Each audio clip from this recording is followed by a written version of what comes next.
It's so great to see all of you here today. My name is Hamad, and it's my very great pleasure to welcome you all here to the shores of Abu Dhabi.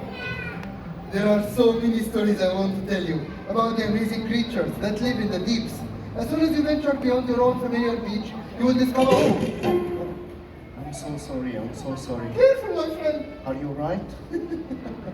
I'm fine. Alhamdulillah. But that must have been an urgent message you had to send. No, it was just a selfie of me in Abu Dhabi. What else have you photographed on the phone of yours? Some of Abu Dhabi's most famous landmarks, maybe? Perhaps a traditional boat, or even some of the local life. Not yet, but I hope I see a dugong. If I do, I will definitely take a picture. Yes. Yes. You have certainly come to the right place for dugongs. A great many of them have found shelter in our waters. But the best thing to do, if you really want to get a closer look, is just go diving. No, thanks. Diving is not my thing. Wait a minute. Don't I know you? Oh, yes, I do. You are Fahad, aren't you? Yes, I'm Fahad.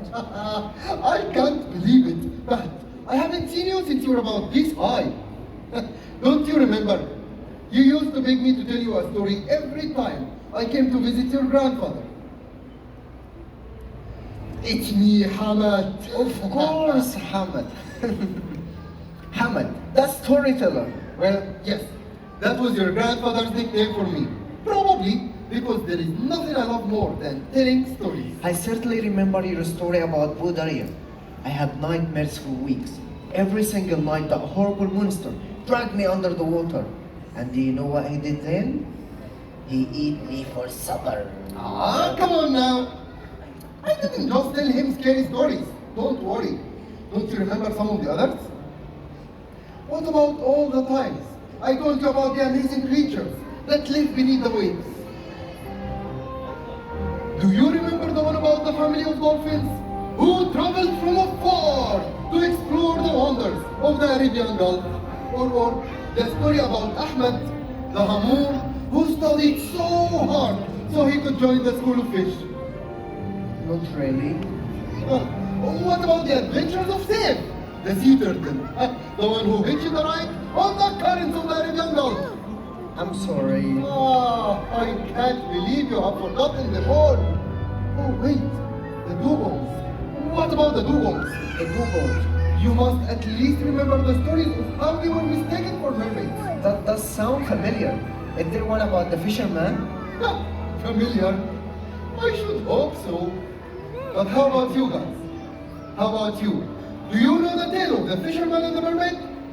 Yes! Oh, you know it already. That's great. Well, then for those who don't know about it yet, it's your lucky day. For I will tell you that story right now. But first, I have a question for everyone. Now, who believes that mermaids exist? 1, 2, 3, 4, 5, 6, 7, 8. There are too many. I cannot even count them all. Then, I will tell you a story that my father told to me, and my father's father told to him. A story that one day you will pass on to your children so that our legends and traditions will live on. At least I remember how the stories all start. That's amazing. This happened, or maybe it did not. The time is long past and much is forgot.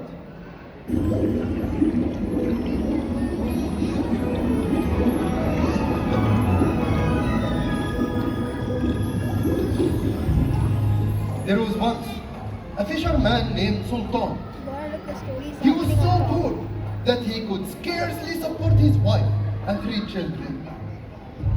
Day after day, week after week, month after month, Sultan threw his net into the waves, and each time his net returned empty.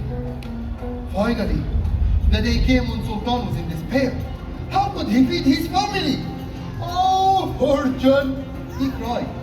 Send me a sign that I am meant to live by the sea, for I cannot go on like this.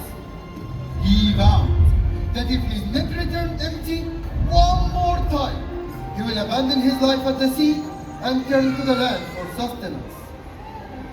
And so it came to pass that Sultan threw his net into the waves one last time. But this time, fortune smiled upon him.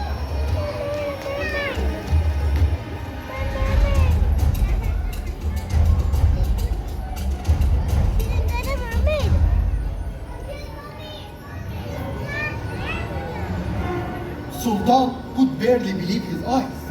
There, entangled in his net, was a mermaid. What did Sultan do? Ah, everyone, tell me, what would you do in that situation?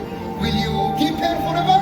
No! No. Will you steal all her beautiful pearls? No! Of course not. No, you should not. Or will you let her go? Yes. Yes, and that's exactly what Sultan did. The mermaid was so beautiful.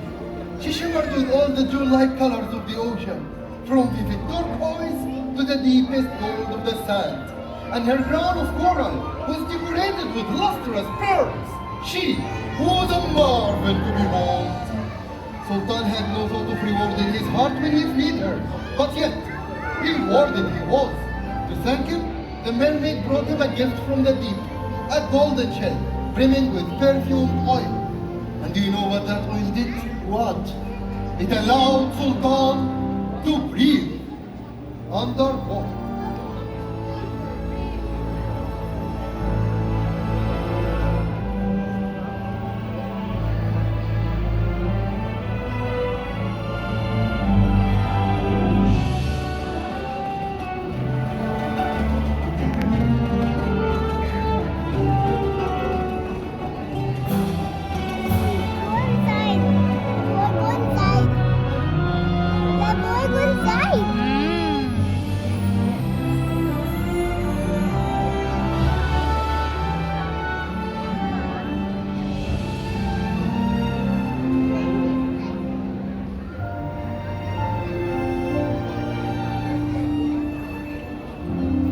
Sultan was so lucky.